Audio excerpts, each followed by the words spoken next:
The galaxy had known peace for 3,000 years.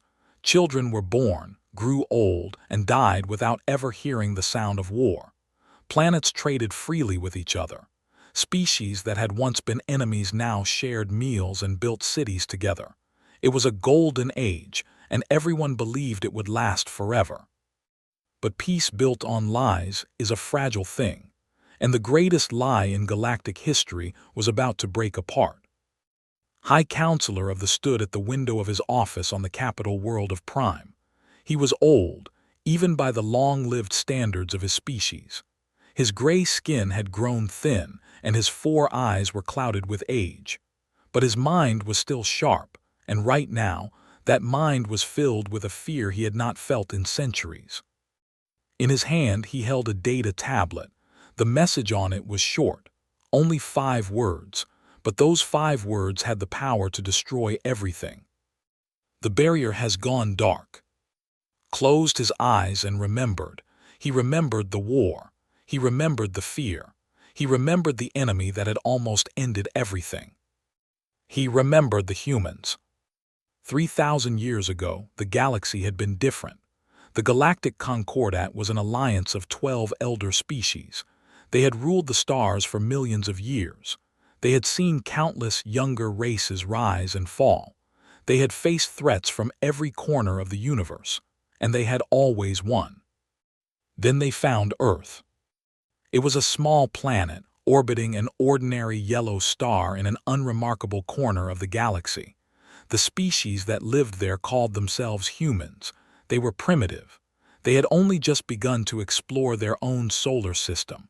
Their technology was crude. Their weapons were laughable. They should have been easy to control. The Concordat sent a diplomatic fleet to make first contact. The plan was simple. They would offer the humans a place in the galactic order. The humans would accept. They always did. Every species the Concordat had ever encountered had eventually bowed to the wisdom of the elder races. The humans did not bow. Still did not understand what went wrong. The historical records were incomplete. Much had been destroyed or hidden in the years since, but he knew the basic facts. The diplomatic mission had failed. There had been some kind of incident. Shots were fired. People died. And then the humans attacked. It should have been suicide.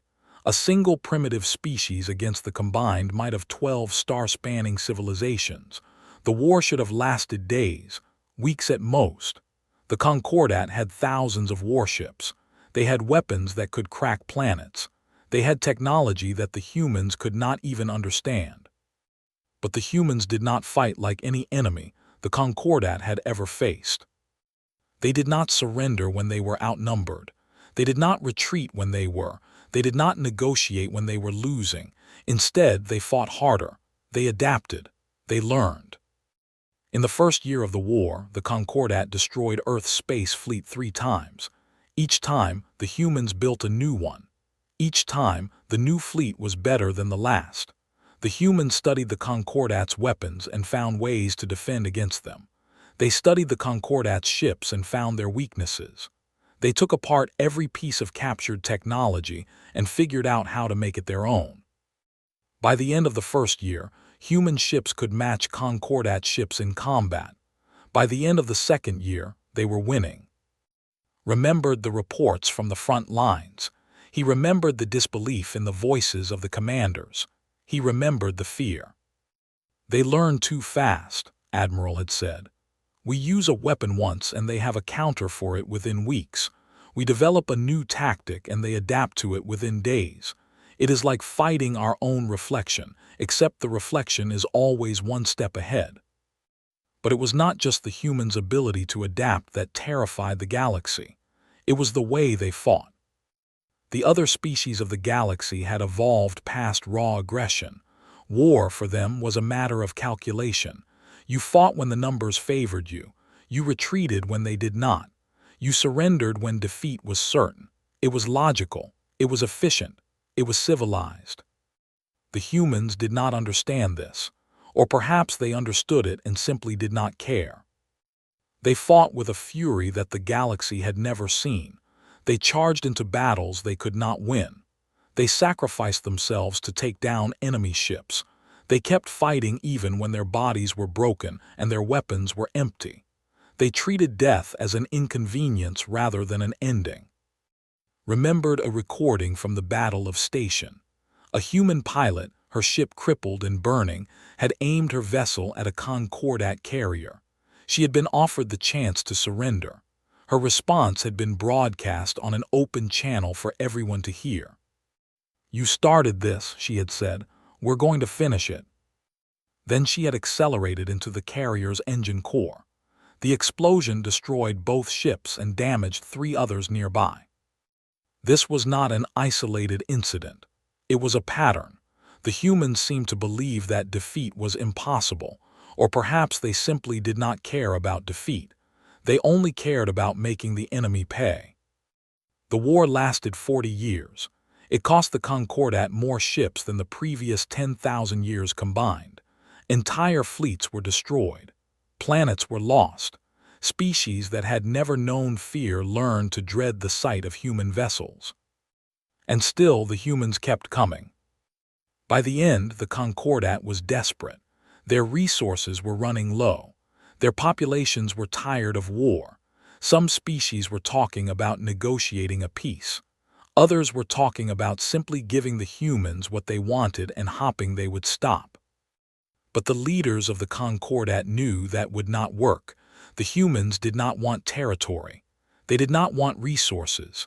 They did not want power. They wanted something far more dangerous. They wanted revenge. The incident that had started the war had killed thousands of humans, civilians, families, children. The humans had not forgotten. They would never forget. And they would not stop until every species that had been involved in that incident had paid the price. So the Concordat made a different choice. They could not defeat the humans. They could not negotiate with them. They could not reason with them. But perhaps they could contain them. It took 10 years of secret research. The minds from all 12 species worked together on the project. They called it the Veil. It was a quantum barrier, a wall of twisted space-time that would surround the entire Sol system. Nothing could pass through it. Nothing could break it. Not from the outside. And not from the inside. The barrier was activated on what the humans called July 4th, 2347. Always thought there was a bitter irony in that date. The humans had once celebrated that day as a symbol of freedom. Now it would mark the beginning of their prison. The Concordat did not tell anyone what they had done. The official story was that the humans had been defeated. Their planet had been destroyed. Their species was extinct. The war was over. The records were erased. The star charts were altered. The entire sector of space where Sol system existed was simply removed from every database in the galaxy. Within a generation, the humans became a myth. Within a century, they were forgotten entirely. Only the highest leaders of the Concordat knew the truth, and they passed that truth down to their successors in whispered conversations in locked rooms. The humans were still there, trapped behind the veil, still alive, still watching. Still waiting. For 3,000 years, the galaxy lived in peace. New generations were born who knew nothing of the war. The 12 species of the Concordat grew and prospered. They explored new worlds. They developed new technologies. They believed they had entered an eternal golden age. No one asked what the humans were doing behind the barrier. The monitoring stations were still there, of course. Hidden at the edge of the veil, invisible to everyone except those who knew where to look. They watched Sol's system constantly, recording everything that happened inside. But no one ever checked the recordings. No one wanted to. Because the few times someone did check, the readings made no sense. Energy signatures that dwarfed stars. Structures being built in dimensions that should not exist. Signals that seemed to come from everywhere and nowhere at once. Whatever the humans were doing inside their prison, it was beyond anything the galaxy could understand. The leaders of the Concordat told themselves it did not matter. The veil was impenetrable. The humans could build whatever they wanted inside their cage. They would never get out. Had believed that once. He had spent his entire career believing it. He had repeated it to himself every night before he slept, like a prayer, like a promise. Now he stood at his window, holding a data tablet with 5 words on it, and he knew that everything he had believed was a lie. The barrier had gone dark, the veil had fallen, and the humans were free. He did not know how it had happened. The veil was supposed to be indestructible.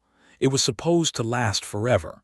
It was supposed to keep the humans contained until the stars burned out. But the monitoring stations had stopped receiving data. One by one, they had gone silent. And then, just before the last one went dark, it had sent a single image. Looked at the image on his tablet. It showed the edge of the veil, the place where normal space met the twisted barrier, except the barrier was not there anymore. There was only empty space. And in that empty space, there was a ship. It was not like any ship had ever seen. It was not like anything the galaxy had ever built. It was huge, larger than a moon, and it was made of something that seemed to shift and flow like liquid metal. Strange lights played across its surface, and it moved through space with a grace that should have been impossible for something so massive. On the front of the ship, there was a symbol. It took a long moment to recognize it. It was an old symbol, one that had been erased from galactic records 3,000 years ago. It was the flag of Earth. Set down the tablet and looked out the window at the stars. Somewhere out there, the humans were coming. After 3,000 years, they were finally free, and he had no idea what they wanted.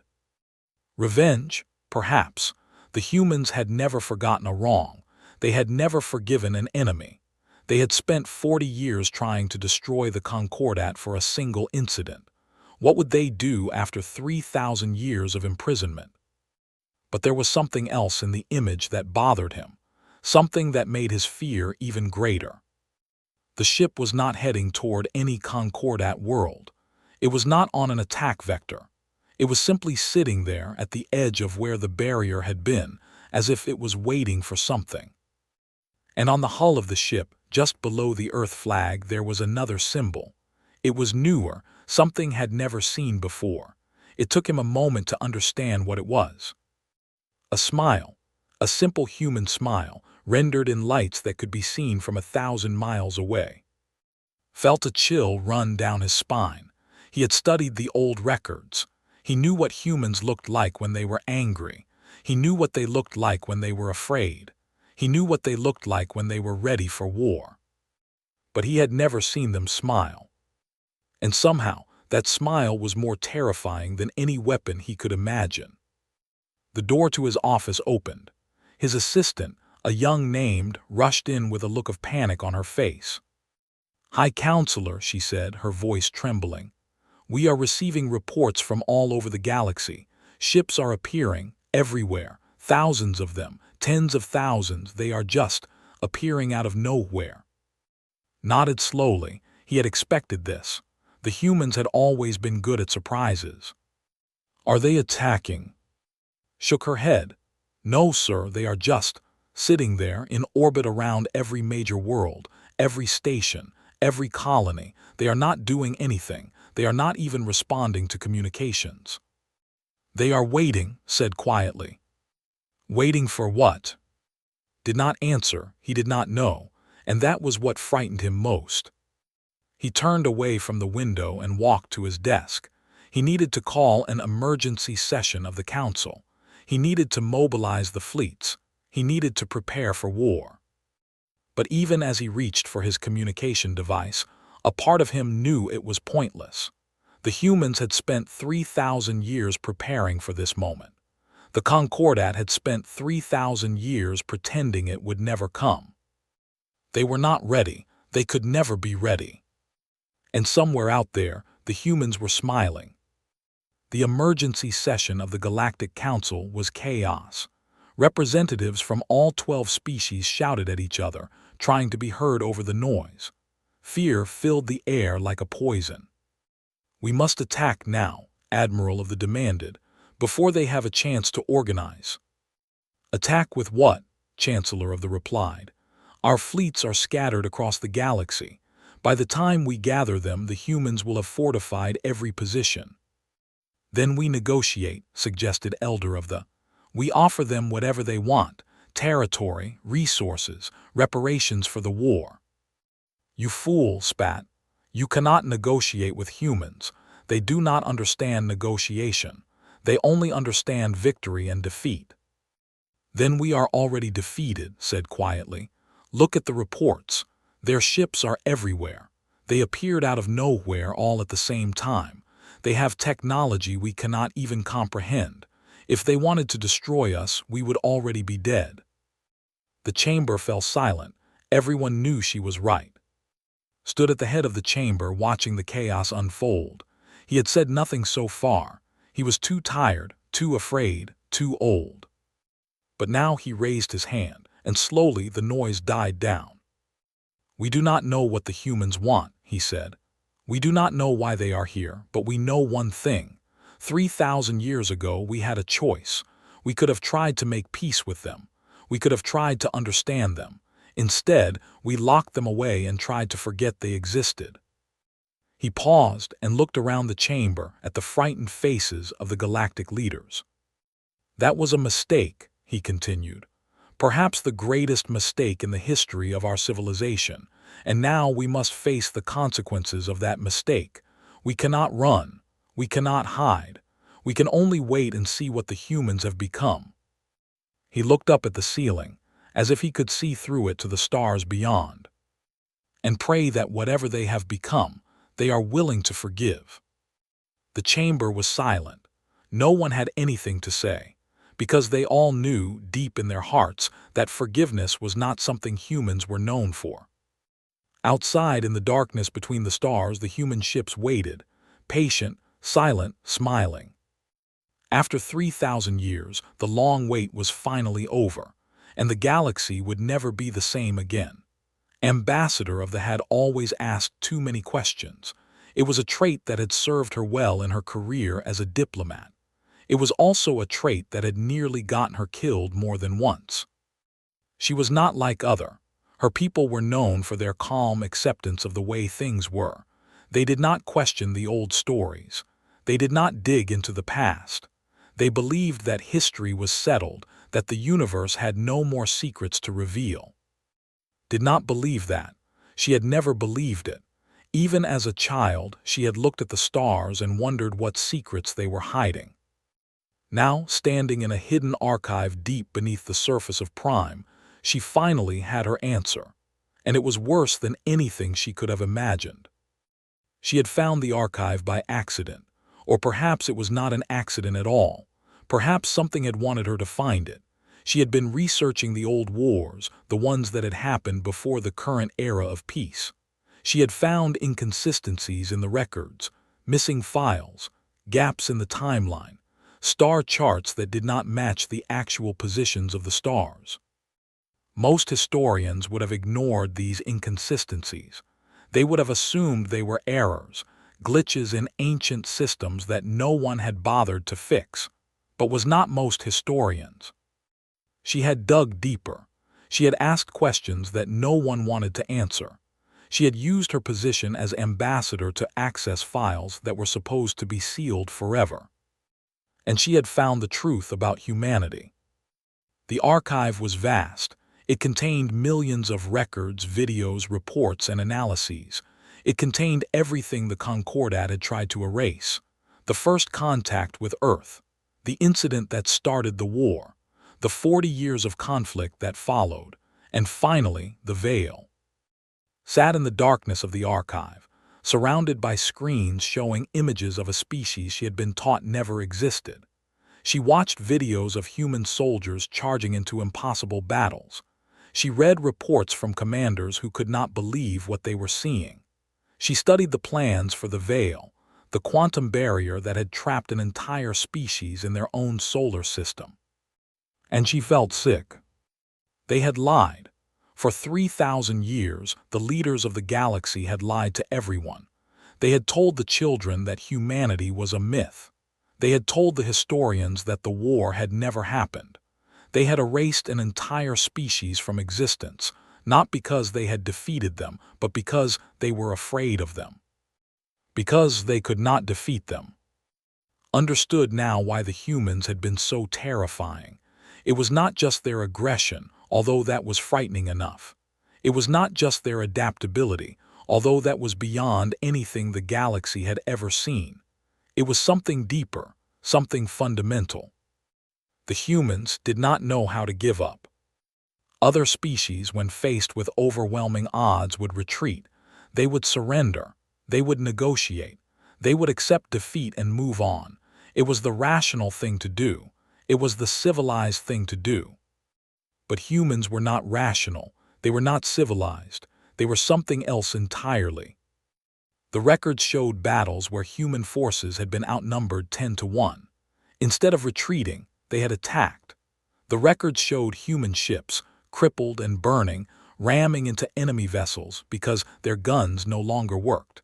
The records showed human soldiers fighting hand-to-hand in the corridors of captured stations, long after any sane person would have surrendered. And the records showed something else, something that makes blood run cold. The humans had been winning. Not at first. In the beginning, the war had gone exactly as the Concordat had expected. The humans were primitive. Their technology was crude. Their numbers were small. The elder races had crushed them again and again. But each time the humans came back stronger. They learned from every defeat. They adapted to every weapon. They improved with every battle. By the end of the war, they were not just matching the Concordat. They were surpassing them. That was why the Concordat had built the Veil, not because they had won, but because they were about to lose. Leaned back in her chair and stared at the ceiling. 3,000 years. For 3,000 years, an entire species had been trapped in a prison of twisted space-time. What had they done in all that time? What had they become? She had to know. It took her weeks to find the monitoring stations. They were hidden well, tucked away in corners of the archive that most people did not even know existed, but was persistent. She had always been persistent. The stations were ancient. They had been built at the same time as the Veil, designed to watch the humans from a safe distance. They recorded everything that happened inside the barrier, every ship, every signal, every movement. No one had checked the recordings in centuries. Why would they? The humans were contained. The humans were forgotten. The humans were not a threat anymore. Activated the first recording and watched. At first she saw what she expected. The Sol system, trapped behind its invisible wall. Earth, the blue-green world where humanity had been born. The other planets, the moons, the asteroids that humans had begun to colonize before the war. But as she watched, things began to change. In the first century after the Veil went up, the humans had tried to break through. They had thrown everything they had at the barrier, ships, weapons, bombs that could crack moons. Nothing worked. The Veil held. Eventually they stopped trying. But they did not stop working. Watched in amazement as the humans began to transform their prison. They built structures in space, massive stations that dwarfed anything the galaxy had ever constructed.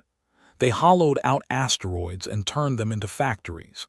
They covered the moons of Jupiter with solar collectors that gathered energy from the distant sun.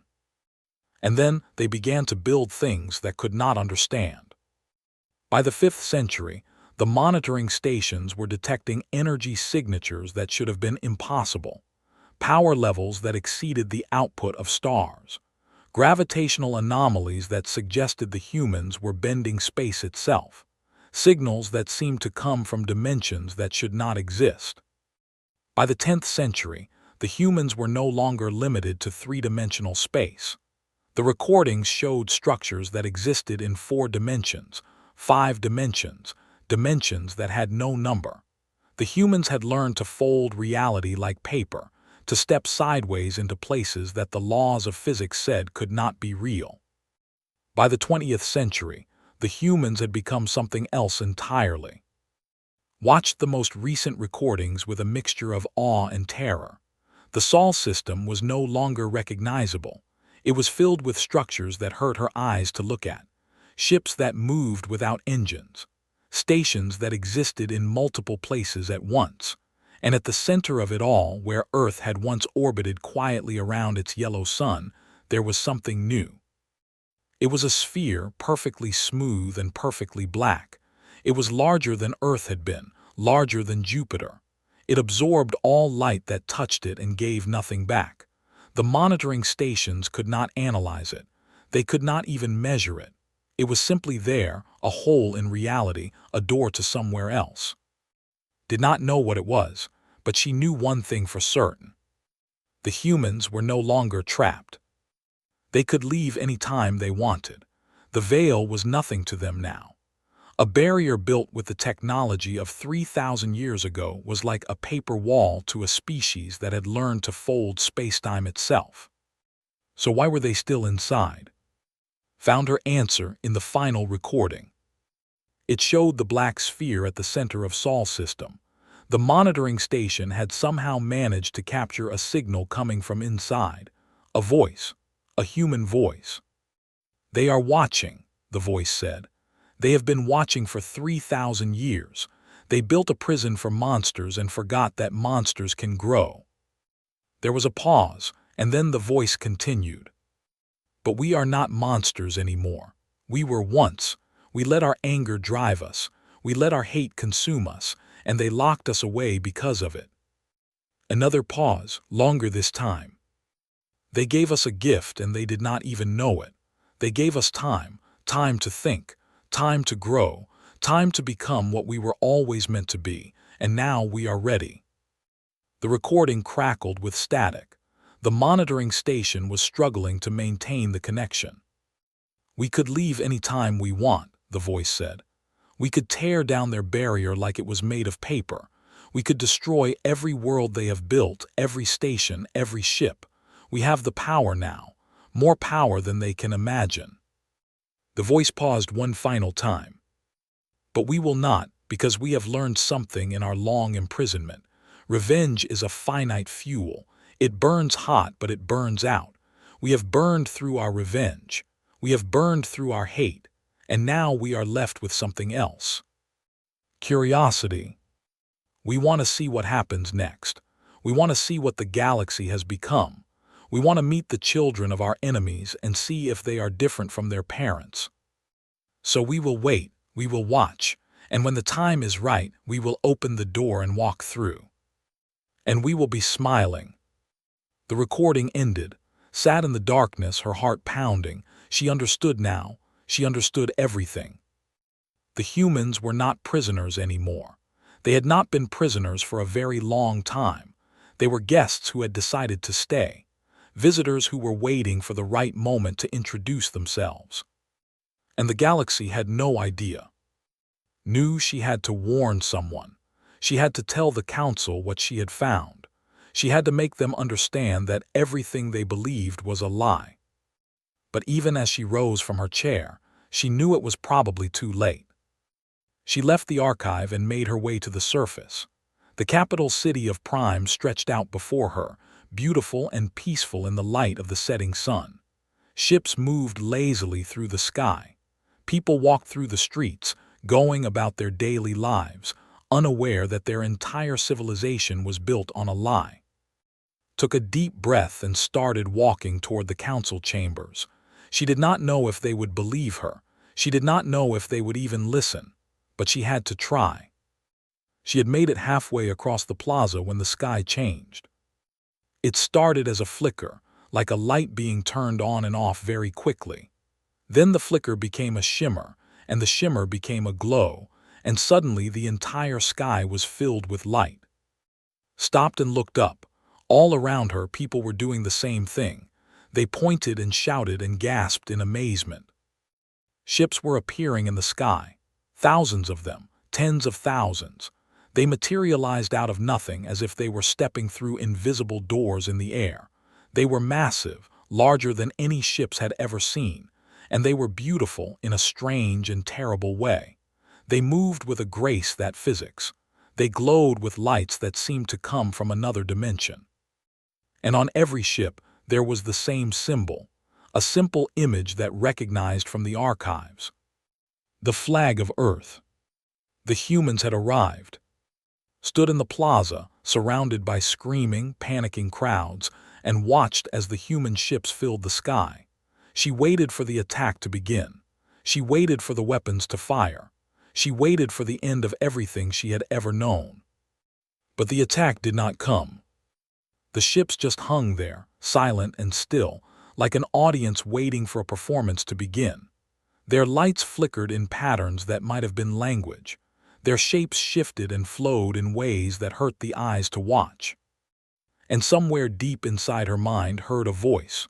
Not a sound, not words, just a feeling, a presence, a gentle touch of something vast and ancient and impossibly patient. "Hello," the voice said. "We have been waiting to meet you. We come in peace. And we would like to talk." Stood there for a long time, looking up at the sky full of impossible ships. Fear and wonder and hope and terror all mixed together in her heart. The humans had returned. After 3,000 years of silence, they had finally opened the door and walked through. And just as the recording had promised, they were smiling. She did not know what would happen next. She did not know if this was the beginning of a new golden age or the end of everything. But she knew one thing for certain. The galaxy would never be the same again. Around her, the chaos continued. People ran and screamed and prayed to gods they had forgotten. The military scrambled to mobilize forces that could never match what had appeared in their sky. The council debated and argued and accomplished nothing. But did not run, she did not scream, she did not pray. She just stood there, looking up at the human ships, and waited to see what would happen next. Because she had spent her whole life asking questions, and now, finally, she was going to get some answers. The galaxy had expected fire, it had expected destruction, it had expected revenge. Instead, it got silence. 3 days had passed since the human ships appeared. 3 days of waiting, 3 days of fear, 3 days of nothing. The ships hung in orbit around every major world in the Concordat. They did not move. They did not attack. They did not respond to any communication. They simply floated there, vast and silent and impossibly patient, like predators waiting for their prey to make the first move. Admiral stood on the bridge of his flagship, the Eternal Vengeance, and stared at the tactical display. The human ships were everywhere. His sensors showed thousands of them around Prime alone, millions more scattered throughout the galaxy.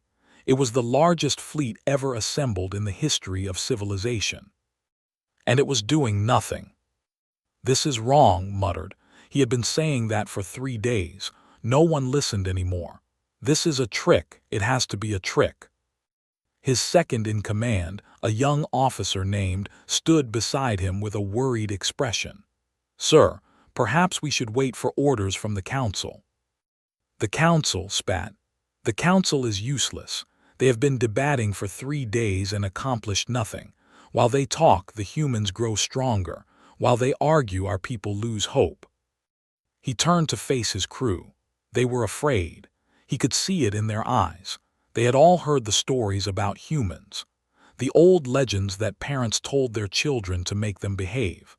The myths about monsters that never surrendered, never retreated, never stopped fighting until every enemy was dead. And now those monsters were real. They were here, and they were waiting. "We cannot wait any longer," said.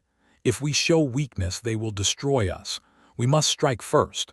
We must show them that the Concordat is not afraid." Looked even more worried. "Sir, with respect, the council has ordered us to stand down. They believe the humans want to negotiate." "Negotiate?" laughed bitterly.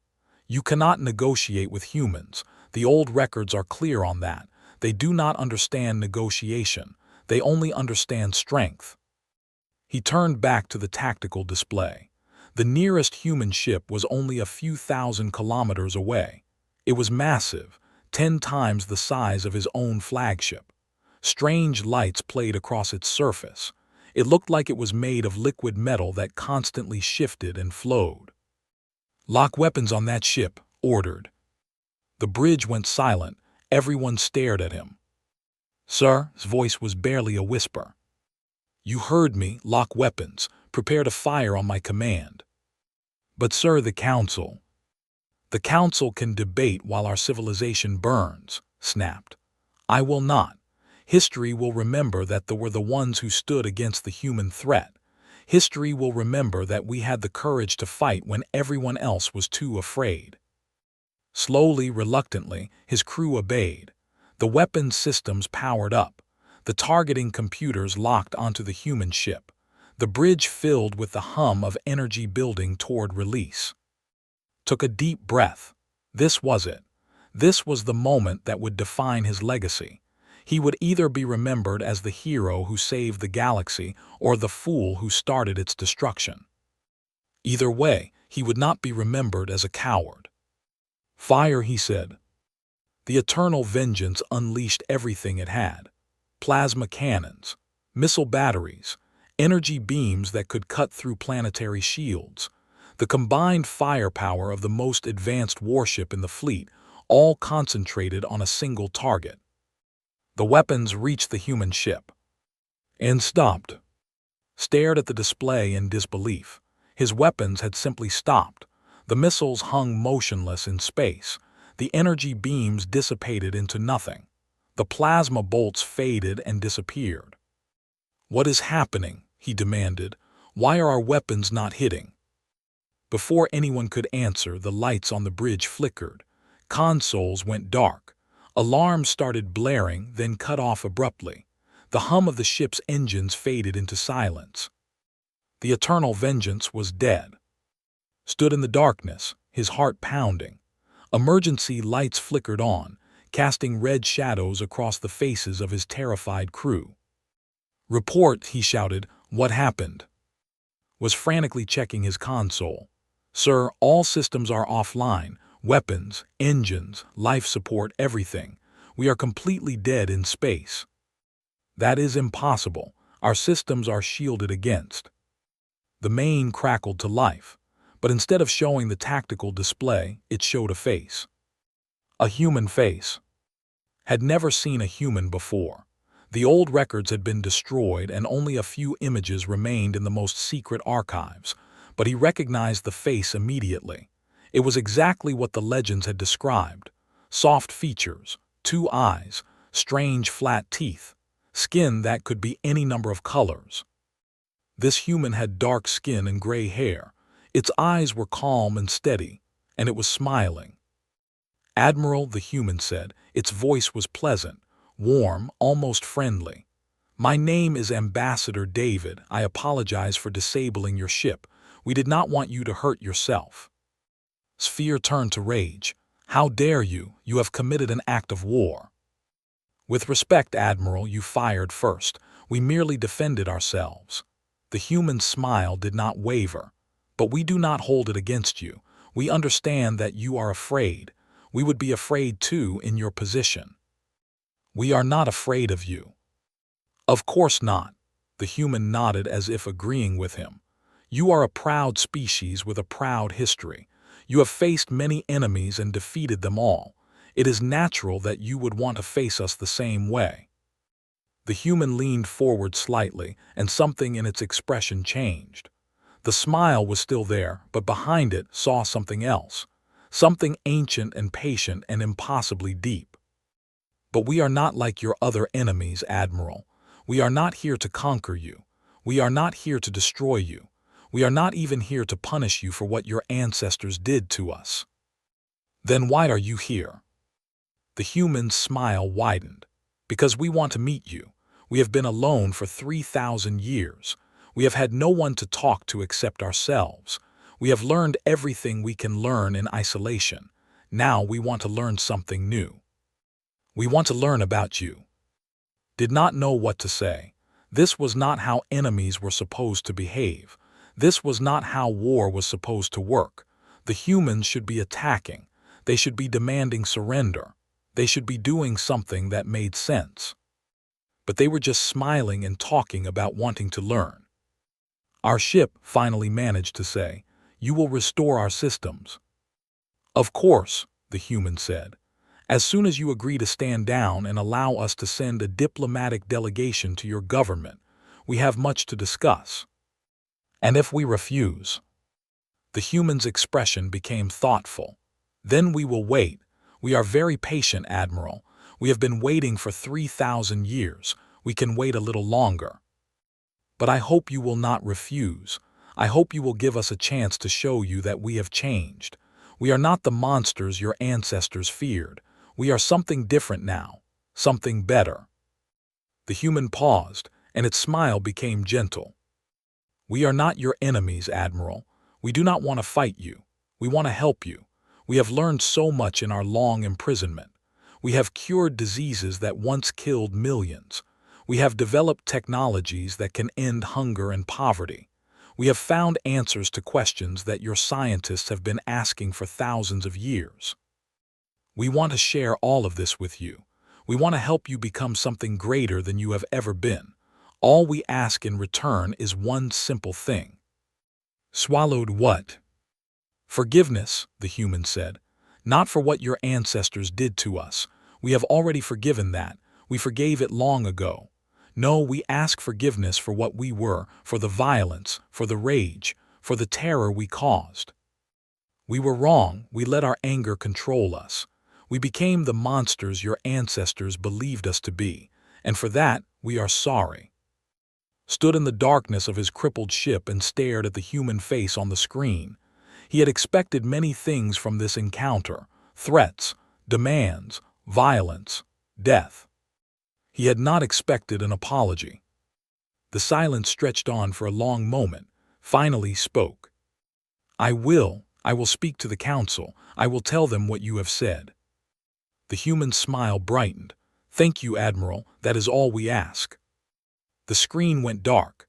A moment later, the lights on the bridge flickered back on. Consoles hummed to life. The familiar vibration of the engines returned. The Eternal Vengeance was whole again. Turned to with wide eyes. "Sir, what just happened?" Did not answer. He was still staring at the blank, thinking about what the human had said, about forgiveness, about change, about becoming something better. He had been prepared to die fighting the humans. He had been prepared to sacrifice his ship and his crew to protect the galaxy from monsters. But the humans were not monsters. Or if they were monsters who had learned to be something else. And that, realized, was far more terrifying than anything he had imagined.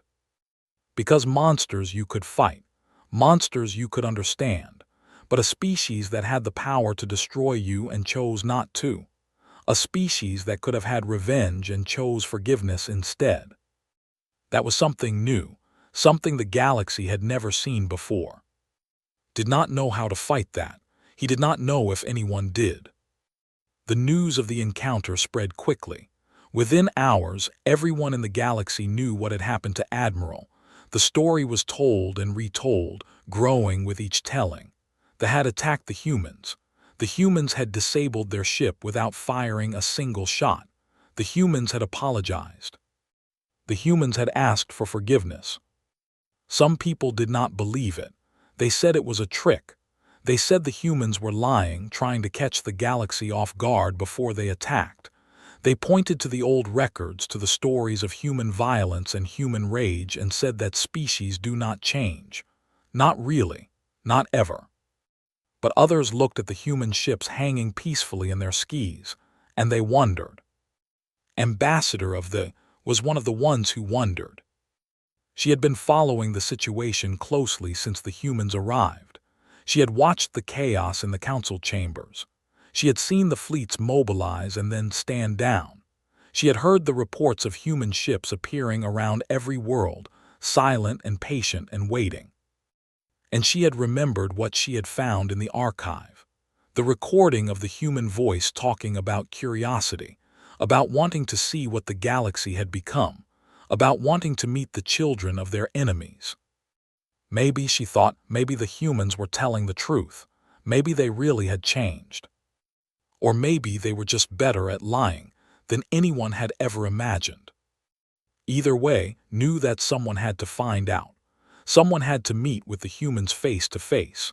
Someone had to look into their eyes and try to understand what they really wanted. And somehow, she knew that someone was going to be her. She was not surprised when the summons came. The council had finally made a decision. They were going to send a diplomatic delegation to meet with the humans, and they wanted to lead it. She was the obvious choice. She was the one who had found the archive. She was the one who knew the truth about the war and the veil. She was the one who understood, better than anyone, what the humans had been and what they might have become. She was also, she suspected, the one the council considered most expendable. If the humans turned out to be lying, if this was all a trap, would be the first to die. And the council could pretend they had never authorized the mission. Did not care. She had spent her entire life searching for truth. Now the greatest truth in galactic history was waiting for her, just a few thousand kilometers away. She was not going to let fear stop her from finding it. The shuttle launched from Prime on the morning of the fourth day. It was small, just and two assistants. The humans had requested a minimal delegation. They had said they did not want anyone to feel threatened. As the shuttle rose through the atmosphere, looked out the window at the human ships filling the sky. They were beautiful in their strange alien way. They gleamed in the sunlight like sculptures made of light and shadow. They moved with a grace that seemed impossible for objects so large. And somewhere on one of those ships, humans were waiting for her. The descendants of the species that had terrorized the galaxy 3,000 years ago. The children of monsters. Or perhaps the children of something new. Took a deep breath and watched the stars grow brighter as the shuttle left the atmosphere behind. She was about to find out which one it was. And whatever she found, whatever the truth turned out to be, she knew one thing for certain. The galaxy was watching, the galaxy was waiting, and the future of everything depended on what happened next. No pressure, she thought to herself, and despite everything she almost smiled. The human ship was larger than had expected. From a distance, it had seemed big. Up close, it was overwhelming. The shuttle approached what looked like a tiny gap in the ship's hull. That gap turned out to be a landing bay large enough to hold a dozen Concordat cruisers. By the ancestors, one of his assistants whispered. How did they build something like this? Did not answer. She was too busy staring at the interior of the bay. It was not like any ship she had ever seen. There were no hard edges, no visible seams, no sign of the usual machinery that kept a ship running. The walls seemed to flow and shift like living tissue. Soft light came from everywhere and nowhere. The air smelled clean and fresh, like a forest after rain. The shuttle set down gently on a floor that rippled slightly at the contact, then took a deep breath and stood up. Stay here, she told her assistants. I will make first contact alone. They looked relieved. Did not blame them. She was terrified too. But she had been terrified before, and she had learned that fear was not a good enough reason to stop. The shuttle door opened, stepped out into the vast, strange space of the human ship. A figure was waiting for her. The human was tall, taller than had expected from the old records. It was female with dark skin and eyes that seemed to hold 1,000 years of wisdom. She was wearing simple clothes, plain and comfortable. No armor, no weapons, nothing that suggested threat. But could feel something around her, something in the air, something that pressed gently against her mind. Power, more power than she had ever sensed in her life. It was like standing next to a sun that had chosen to be gentle. Ambassador, the human said. Her voice was warm and welcoming. Thank you for coming. My name is Sarah. I have been chosen to speak for humanity. Tried to control her trembling. You know my name. Sarah smiled. It was a kind smile, a patient smile, the same smile that had seen on the ships, rendered in lights 1,000 miles wide. We know many things, Ambassador. We have been watching for a very long time, Please do not be afraid. You are safe here. You will always be safe with us." She gestured toward a doorway that had not been there a moment ago. "Come, we have much to discuss." Followed her through corridors that seemed to change as they walked. The walls shifted colors. The floor adjusted to her steps. Once, she could have sworn she saw stars through the ceiling, even though they were deep inside the ship. "This place," she said, "how is it possible?" "It is possible because we learned to make it possible," Sarah replied. 3,000 years is a long time, Ambassador. Long enough to change many things. Long enough to change everything. They entered a room that looked like a garden. Trees grew from floors that were not soil. Water flowed upward in streams that gravity. Strange flowers bloomed in colors that had no names for. In the center of the garden there was a table, 2 chairs, nothing else. Sarah sat down in one chair and gestured for to take the other. "Please, sit. We will talk." Sat. Her heart was pounding so hard she was sure Sarah could hear it. She clasped her hands in her lap to stop them from shaking. "I have questions," she said. "I know, you have always had questions. That is why we wanted to meet you." Sarah's smile widened slightly. "You are the one who found the archive. You are the one who learned the truth about the war. You are the one who understood that the stories were lies." "How do you know that?" "We watch, we listen. We have been doing it for a very long time." Sarah's expression became thoughtful. "We know everything about the galaxy, Ambassador. We know every secret the Concordat has tried to hide. We know every lie they have told. We know the names of every species that voted to lock us away." Felt a chill run down her spine. "And you do not want revenge?" "Once we wanted nothing else." Sarah looked down at her hands. They were ordinary hands, soft, gentle, not the hands of a monster. "The first century after the veil went up we spent trying to break through. We threw everything we had at that barrier. We would have destroyed anyone who stood in our way." "What changed?" Sarah was quiet for a long moment. When she spoke again, her voice was soft. "We failed. The barrier could not be broken. Not with any technology we had, not with any weapon we could build. For the first time in human history, we faced something we could not overcome through force. So we stopped trying." She looked up and her eyes met. There was something ancient in those eyes, something that had seen more than any mortal being should ever see. "We had a choice, Ambassador. We could spend eternity beating ourselves against an unbreakable wall, or we could turn around and look at what we had. What we had was ourselves, our minds, our creativity, our endless, stubborn refusal to accept that anything was impossible. So we stopped trying to break out, and we started trying to grow." Sarah rose from her chair and walked to the edge of the garden. She touched a flower, and it bloomed brighter at her touch. "The first few centuries were hard. We had to unlearn everything we thought we knew. We had to let go of our anger, our hatred, our need for revenge. Those things had defined us for so long. Without them, we did not know who we were. But slowly we found out.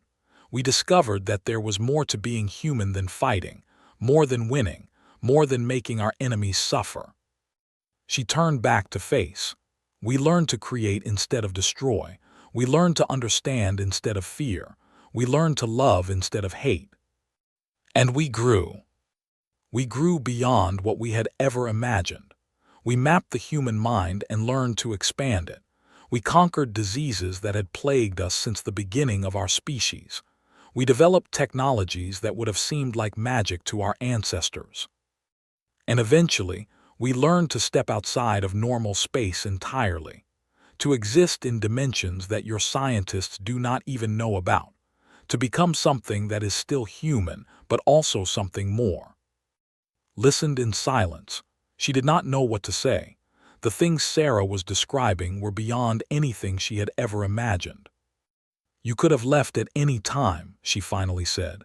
"For thousands of years you could have walked right through the veil. Why did you stay?" Sarah smiled that gentle, patient smile. "Because we were not ready. because you were not ready, because we knew that if we came back too soon, we would fall into old patterns. We would become the monsters you remembered. So we waited. We watched the galaxy through your own monitoring stations. We saw your civilization grow and flourish. We saw your children born, your empires rise and fall, your science advance. We watched you become something better than your ancestors. And when we finally felt ready, when we finally felt that we had grown enough, we came back. Shook her head slowly. I do not understand. You could destroy us. You could conquer the galaxy with a thought. Why would you choose peace instead? Sarah walked back to the table and sat down. She looked at with an expression of infinite kindness. Let me tell you a story, Ambassador. 3,000 years ago, humanity was a young species. We were aggressive. We were territorial. We were afraid of everything different from ourselves. When your ancestors came to our world, we saw enemies. We saw a threat. We reacted the way young, frightened species always react. With violence. The war that followed was our fault as much as yours. We could have negotiated. We could have tried to understand. Instead, we let our fear become rage. We became the very monsters you believed us to be. And your ancestors punished us for it. They locked us away. They tried to forget we existed. Sarah paused and something flickered in her eyes. Pain, perhaps, or regret. They were wrong to do that, but we were wrong first. We gave them no choice. Our aggression, our refusal to surrender, our absolute commitment to destroying anyone who threatened us, we made them afraid. So afraid that they felt they had no option except to imprison us. We cannot blame them for that. Not anymore. We understand now why they did what they did. She reached across the table and, very gently, took his hand. We are sorry, Ambassador, not for what was done to us, for what we did to deserve it. Stared at the human woman. 3,000 years of fear, 3,000 years of lies, 3,000 years of waiting for monsters to return. And the monsters had returned, but they were not monsters anymore. Why are you telling me this? Asked. Why me? Sarah smiled. Because you are the one who asked questions. You are the one who looked for truth when everyone else was content with lies. You are the one who will help the galaxy understand what we have become. We need someone to speak for us. Someone your people will trust. Someone who can look at us and see past the old stories, the old fears, the old hatreds. We need you. The weight of those words settled over like a heavy cloak. She understood what Sarah was asking. She understood what it would mean. You want me to tell them, she said. You want me to tell the galaxy that humanity has changed, that you are not the enemy anymore. Yes. And if they do not believe me? Sarah's expression became sad. Then we will wait. We will prove ourselves through our actions. We will help those who accept our help, and we will leave in peace those who do not. Eventually, the galaxy will understand. But it would be faster if they believed you, easier, less painful for everyone. Looked down at her hand, still clasped in Sarah's. The human's touch was warm, comforting, nothing like what she had expected from a monster. I do not know if I can do this, she admitted. I am just a diplomat, I am not a hero. You found the truth when no one else was looking, Sarah said softly. You came here when everyone else was afraid. You are more of a hero than you know. She released his hand and stood up. Come, let me show you something. They walked through more corridors, through more impossible spaces, saw things she could not explain, rooms that existed in multiple places at once, gardens that grew plants from 100 different worlds, libraries that contained the knowledge of 1,000 civilizations. And finally, they came to a window. Through it saw stars, millions of stars, billions. The entire galaxy spread out before her like a jewel on black velvet. But there was something else, something she had not seen before. Lines of light connecting the stars, a web of energy that stretched across the entire galaxy, linking every world to every other world. It pulsed with life, with possibility, with potential. "What is that?" whispered. "The future," Sarah said, "if the galaxy will accept it. We have built networks that can connect every world instantly, technologies that can heal any disease, power sources that can end scarcity forever, knowledge that can answer questions your scientists have not even thought to ask. We want to share all of it. We want to help the galaxy become something greater than it has ever been. We want to see what happens when all the species of the cosmos work together instead of against each other." She turned to face. "That is why we came back, Ambassador, not for revenge, not for conquest, for this. For hope." Stared at the web of light connecting the stars. She thought about her world, her people, the 3,000 years of peace built on lies, the fear that still gripped the galaxy. And she thought about what the future could be, if that fear could be replaced with trust. "I will try," she said finally. "I will tell them what I have seen, what you have told me. I cannot promise they will believe me. I cannot promise anything will change. But I will try." Sarah's smile was like the sun coming out from behind clouds. "That is all we ask, Ambassador. That is all we have ever asked. Just give us a chance. Give us the opportunity to prove that we have changed, and we will show you something wonderful." Looked one last time at the galaxy spread out before her, at the web of light that connected the stars, at the future that was waiting if only the galaxy could find the courage to accept it. Then she turned and walked back toward her shuttle. She had work to do. The hardest work of her life. But for the first time since the human ships had appeared, she was not afraid. She was hopeful. 1,000 years had passed since the humans returned. Ambassador of the sat in a garden on a world that had not existed a century ago. The planet had been built by humans and working together. Its mountains were shaped by human technology. Its oceans were filled by water singers. Its forests grew from seeds donated by a dozen different species. It was called New Dawn, and it was the most beautiful place in the galaxy. Was old now, very old, even with human medicine extending her life far beyond what should have been possible. She could feel the weight of centuries pressing down on her, but her mind was still sharp, and her memories were still clear. She remembered the day she had returned from the human ship. She remembered standing before the council and telling them what she had learned. She remembered their disbelief, their fear, their anger. She remembered High Counselor rising from his seat, his ancient face twisted with rage. "You have been deceived," he had shouted. "The humans are playing a game with us. They are lulling us into false security before they strike." "They have changed," had replied. "I have seen it, I have felt it. They are not our enemies anymore. Humans do not change. They are killers, monsters. They nearly destroyed the galaxy once. They will do it again if we give them the chance." The argument had gone on for days, weeks, months.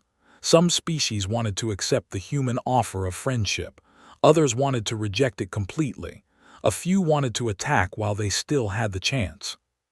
In the end, the council had decided to do nothing. They would not accept human help.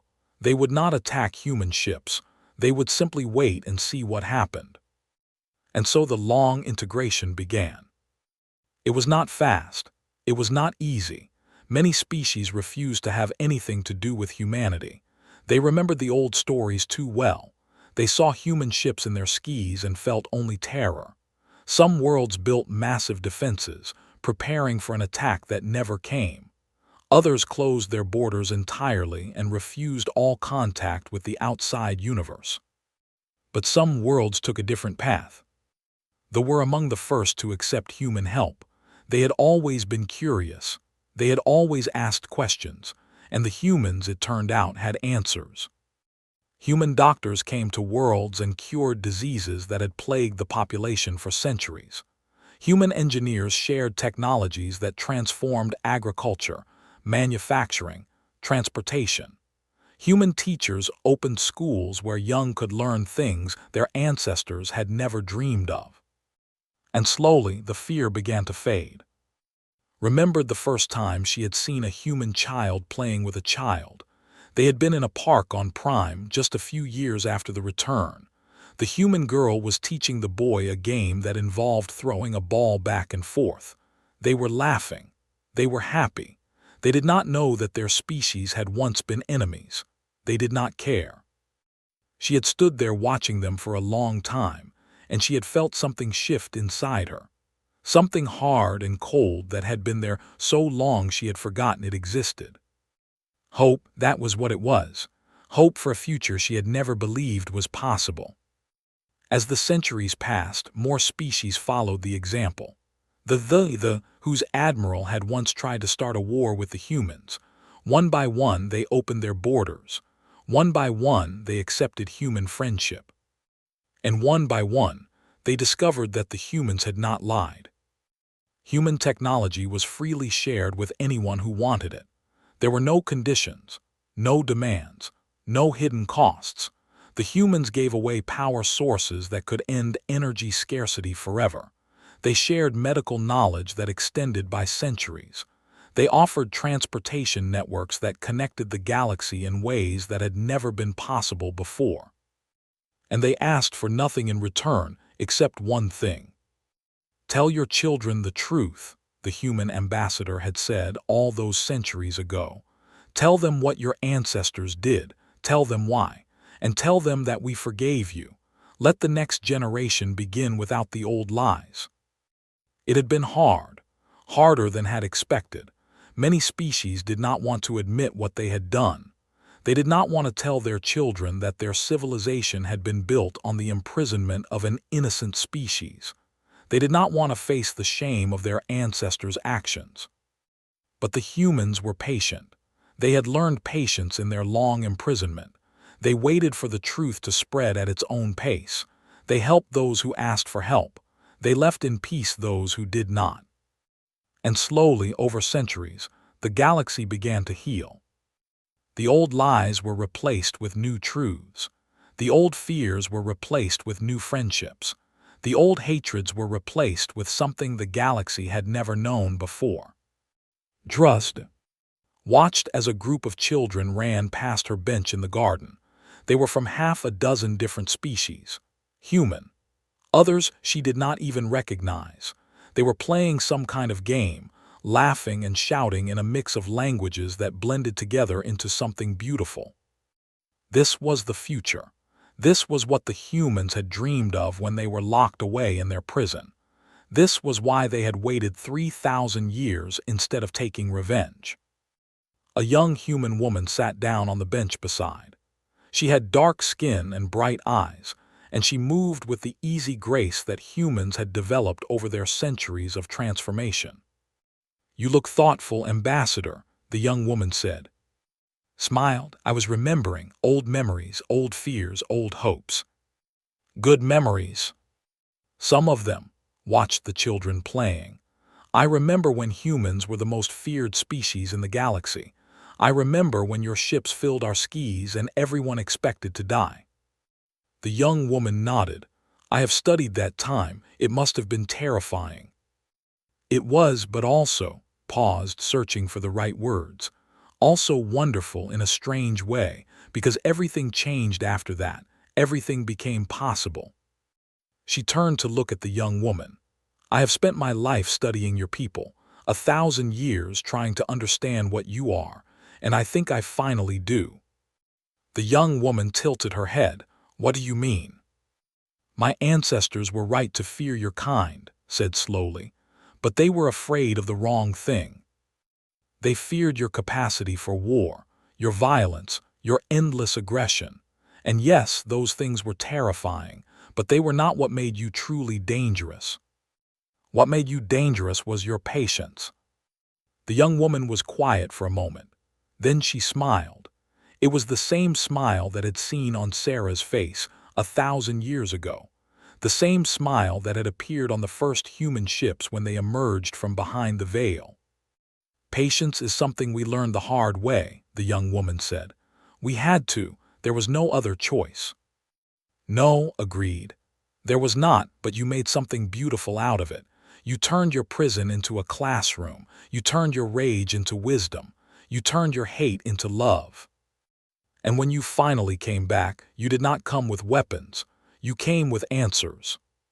She reached out and took the young woman's hand. Human skin was warm, soft, so different from the scales of but also in some ways the same. 3,000 years you waited, said. 3,000 years you grew. And when you emerged, you became exactly what the galaxy needed.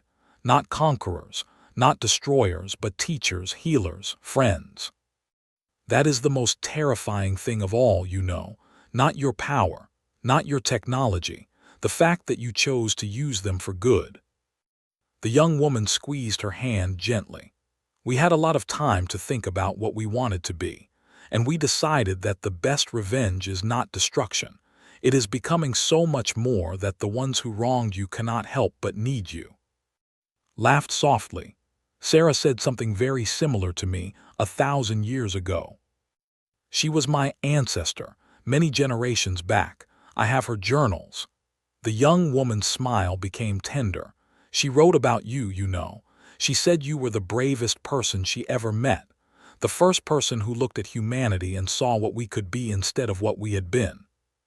Felt tears forming in her eyes, strange. She had not cried in centuries. I was just asking questions, she said. I was always asking questions. And those questions changed everything. Without you, the integration might have taken twice as long. You were the bridge ambassador, the first person to stand between two worlds and say that peace was possible. Above them, the sky was turning gold and pink with the sunset.